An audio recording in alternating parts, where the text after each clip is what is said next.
For I conclude that the enemy is not lipstick, but guilt itself. We deserve lipstick, if we want it. And free speech. We deserve to be sexual. And serious. Or whatever we please. We are entitled to wear cowboy boots to our own revolution. Naomi Wolf. Greetings, mortals, and a capital day to you all. I'm your host Simon, and I'm welcoming you back to the Library of Gnosis. Now, I am obviously a man, so I can't claim to speak for women, but in today's video, I will be examining the archetype of the Dark Mother.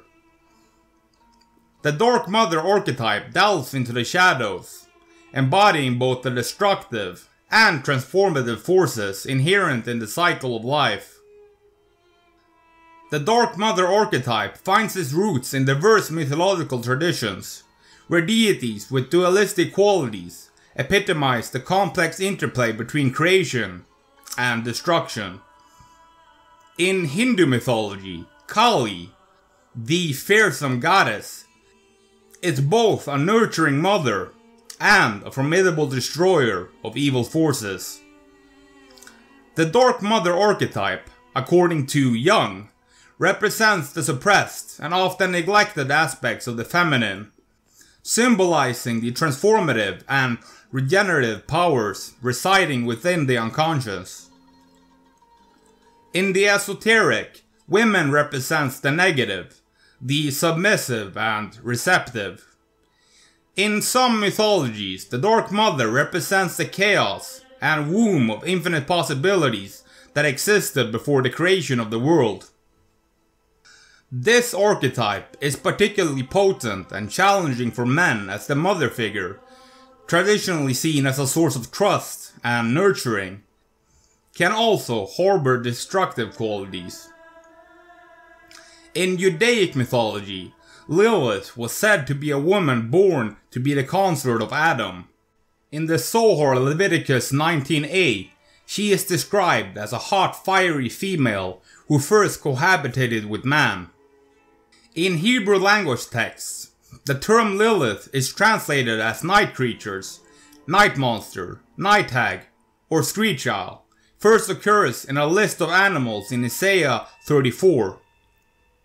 Commentators and interpreters often envision the figure of Lilith as a dangerous demon of the night, who is sexually wanton, and who steals babies in the darkness. She denied Adam and did not want to be submissive to him. This led to her being cast out of the Garden of Eden, and she eventually became a demon. The influence of the Dark Mother is akin to poison. It slowly corrupts and drains the life out of its victim. This can be seen in actual reality in the fact that poison is more popular among women killers than it is among men. The evil queen from the fairy tale Snow White perfectly embodies the archetype of the Dark Mother. The evil queen is the stepmother of Snow White. She was an exceptionally vain woman who possessed a magical mirror. Every day she would ask the mirror, "Mirror, mirror on the wall, who is the fairest one of all?" The mirror always responded that the queen was the fairest in the kingdom. However, as Snow White grew older, the mirror began to reveal that Snow White had surpassed the queen in beauty. Consumed by envy, the evil queen plotted to eliminate Snow White. She ordered the huntsman to take Snow White into the forest and kill her. The huntsman, however, could not bring himself to harm the innocent princess, and instead let her go, warning her to flee deep into the woods and never return. Lost and frightened, Snow White wandered through the dark forest until she stumbled upon a small cottage. It belonged to 7 dwarves, who, charmed by her beauty and innocence, allowed her to stay with them. Meanwhile, the evil queen discovered that Snow White was still alive and decided to take matters into her own hands. The queen used dark magic to transform herself into an old hag, and tricked Snow White into biting into a poisoned apple. The poison caused Snow White to fall into a deep, death-like sleep. This story perfectly encapsulates the archetype of the Dark Mother, from beauty, vanity and envy, to the appearance of a hag and the use of poison as a weapon. The archetype of the Dark Mother seems to be the archetype that modern feminism has adopted. The strong, independent woman who don't need no man. Many theistic Satanists consider Lilith a goddess. She is considered a goddess of independence by Satanists, and is often worshipped by women. But women are not the only people who worship her.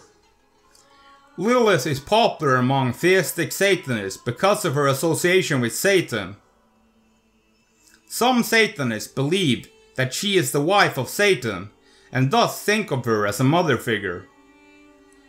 Others base their reverence for her on her history as a succubus, and praise her as a sex goddess.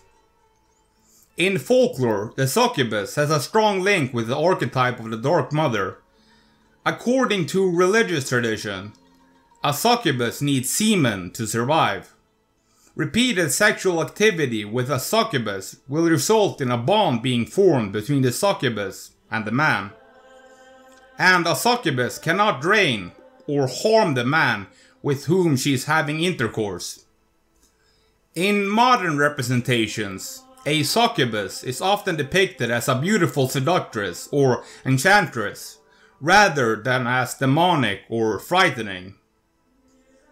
The subject of sexual allure is strongly linked to the archetype of the Dark Mother. Sexuality used to manipulate and control others. Sexual liberation is of course a big part of the modern feminist ideology. Women have come to the conclusion that they don't need men. The role of men in modern society has instead been taken over by the government, who provides for women. Daddy government, as they say. Are men supposed to support women? I don't know the answer to that. But throughout history, it has always been the men that were the breadwinners, while women were the caretakers of children and the home. In the modern day, we refer to this as a trad wife. I can't speak for women, and I don't know what will make them the happiest. But it seems that modern feminism has not made women any happier. Are women supposed to compete with men? Or are they supposed to complement men? Scripture seems to imply that women are supposed to be submissive to men. One leads and the other follows, just like in dancing. Scripture has a very negative view of the Dark Mother, seeing her as wicked and satanic. The Dark Mother is a complex archetype, embodying both the light and the dark. The problem of the Dark Mother really comes from the segregation of the shadow aspect of the female psyche. The concept of the Dark Mother serves as a valuable lesson on the corrupting influence of beauty, and the potential dangers linked to manipulation and sexuality. Now I want to thank you for watching. If you made it this far and you enjoy the content, then please consider becoming a member of my Patreon. I will see you in the next broadcast, mortals.